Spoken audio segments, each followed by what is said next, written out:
Les jus doivent être présents sur le lieu de compétition environ 15 minutes avant le début de l'échauffement.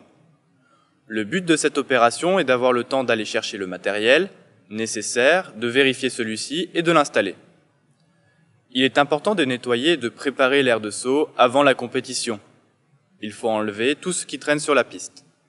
Les athlètes ont généralement le droit de débuter leur échauffement sur l'aire de saut 30 minutes avant le début du concours pour la longueur et le triple, 45 minutes pour la hauteur et 60 minutes pour la perche.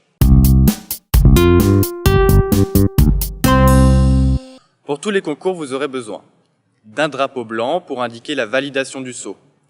On utilise ce drapeau également pour indiquer que l'athlète appelé peut réaliser son essai. D'un drapeau rouge pour signaler l'échec du saut suite à une faute. On l'utilise également pour signaler que le sautoir n'est pas prêt pour l'athlète suivant. On peut également utiliser un plot pour indiquer que le sautoir n'est pas prêt. D'un drapeau jaune pour indiquer à l'athlète qu'il lui reste plus que 15 secondes pour réaliser son saut. D'un chronomètre ou une horloge pour contrôler le temps.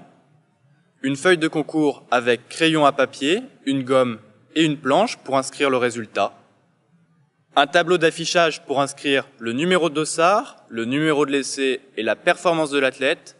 Il faut faire pivoter régulièrement le panneau d'affichage pour que les résultats soient visibles du public.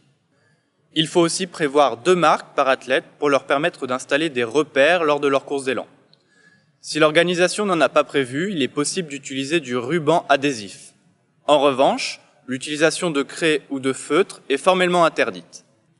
Pour la hauteur, prévoir du scotch de couleurs différentes pour les athlètes afin de mettre des repères lors de la course d'élan.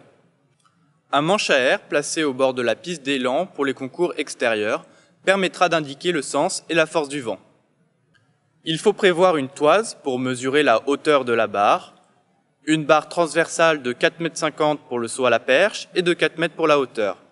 Il est préférable d'en prévoir une seconde en cas de casse. Pour la perche, il faut prévoir 2 remonte-barres pour placer les barres sur les supports. Pour information, les athlètes doivent utiliser leur propre perche. Pour les sauts horizontaux, il vous faudra un décamètre afin de mesurer la performance des athlètes, un anémomètre pour les compétitions extérieures, un râteau afin de ratisser le sable après le passage de chaque concurrent pendant le concours.